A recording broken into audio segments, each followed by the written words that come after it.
ওদের তো দরে ফাঁসি দেওয়ার দরকার। একজনের ঘর, একজনের বাড়ি, একজনের স্ত্রীকে ওরা ধরছে, তো তার জন্যই এইখানে যারা সরকার আছে তাদের মানবতা আছে বলছি না, তারা আইন শাসন করছে না।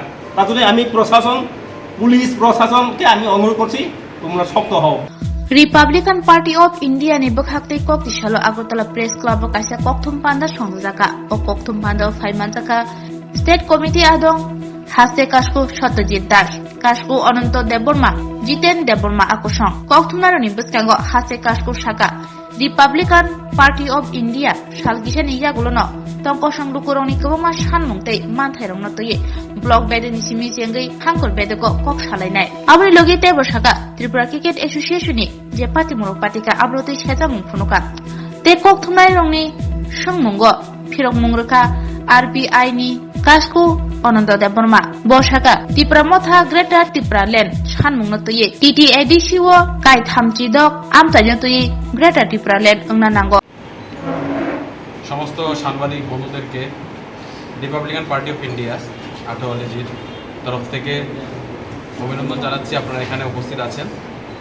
আমাদের মধ্যে উপস্থিত আছে আমাদের পার্টির রাজ্যের কার্যকরী সভাপতি অনন্ত দেববর্মা মহোদয়, উপস্থিত আছেন সহসভাপতি সপ্তর্ষি দেব মহোদয়, উপস্থিত আছেন রাজ্যের পার্টির সাধারণ সম্পাদক জিতেন দেববর্মা মহোদয়, এবং আছে আমার সাথে আমাদের জেলা সভাপতি অমল মজুমদার মহাশয়, এবং আমার সাথে আরও অন্যরা আছেন জেলা স্তর এবং ব্লক স্তর থেকে এখানে এসেছেন। আমাদের একটা আলোচনা সভা ছিল, সবার সাথে আমরা চা চক্রে মিলিত হয়েছিলাম কিছুক্ষণ আগে। আমাদের কিছু নেতৃত্ব যারা আছেন ওনারা এখনও আছেন আপনাদের মাধ্যমে জানাতে চাই। আপনারা সকলে জানেন যে 2023 বিধানসভা নির্বাচন অনুষ্ঠিত হয়েছে এবং রাজ্যে সরকার আবার বিজেপি সরকার পুনঃপ্রতিষ্ঠা হয়েছে। রাজ্যের মুখ্যমন্ত্রী যিনি এর আগে ছিলেন মুখ্যমন্ত্রী মানিক শাহ, উনি আবার শপথ নিয়েছেন, ওনার কার্যকাল চলছে ত্রিপুরায়। নতুন সরকারকে পার্টির তরফ থেকে এবং দলের কেন্দ্রীয় কমিটির তরফ থেকে আমি শুভেচ্ছা জানাচ্ছি। আগামী দিনে ওনার নেতৃত্বে জনগণের জন্য আরও ভালো কিছু রাজ্যের মানুষ এবং দেশের মানুষ দেখতে পাবে। আমাদের এই সাংবাদিক সম্মেলনে শুরু হওয়ার আগে আমরা পার্টির তরফে কিছু আলোচনা হয়েছিল, সেইগুলি আমি আপনাদের সামনে রাখছি। আমাদের রাজ্য কমিটির যে কোর ফাংশনারি আছে ওরা মিলে আমরা সিদ্ধান্ত নিয়েছি যে কিছুদিনের মধ্যে আমরা প্রত্যেকটা জেলা এবং ব্লক স্তরে ডেপুটেশন দেব। সেখানে জাতি এবং জনজাতি উভয় স্তরে যে দাবি রয়েছে এবং অধিকার আদায়ে যে সমস্ত এখনও বঞ্চিত যারা আছে ওদের বঞ্চনা যেন দূর হয়, দুঃখ দুর্দশা যেন দূর হয়, তার জন্য জেলা শাসকের মাধ্যমে প্রধানমন্ত্রী এবং মুখ্যমন্ত্রীর নিকট দাবি সনদ পেশ করা হবে।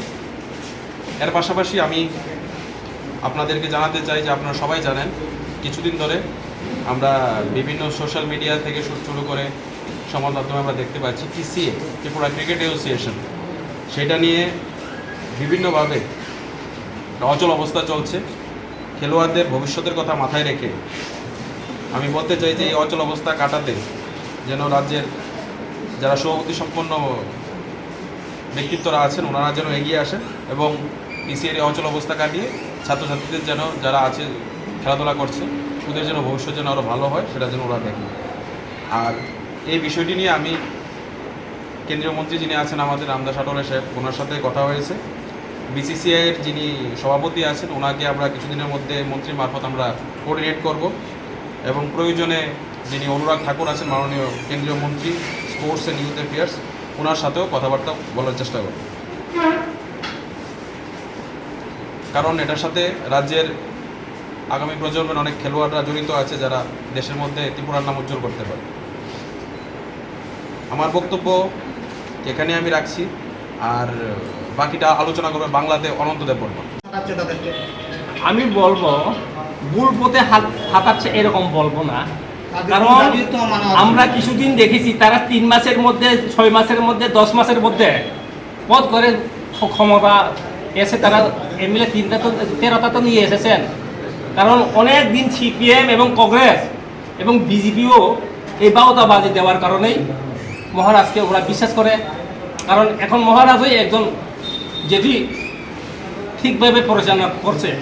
মহারাজা উনি সত্য কথা বলছে, উনি তো বাঙালিদেরকেও খেদাই নাই, শুধু বলেছে সাংবিধানিক অনুসারে, গণতন্ত্র অনুসারে তাদেরকে একটা কোনো সাংবাদিক অধিকার দেওয়ার জন্য। রাজনৈতিক ব্যাপার আমি এইসব ব্যাপারে আলাপ করবো না।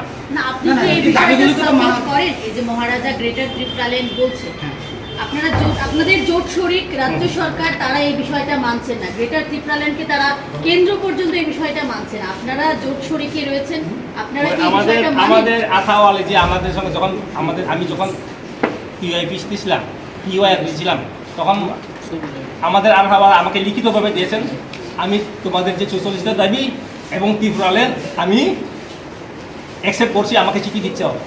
তাহলে আমাদের প্রেসিডেন্ট যখন মানছি, আমরা মানবো না কেন? আমরা মানি গ্রেটার ত্রিপুরাল্যান্ড বলতে বাংলাদেশে ওই সব নিয়ে নাই, এখানে যে 37টা গাঁও আছে এগুলো তো করা হোক।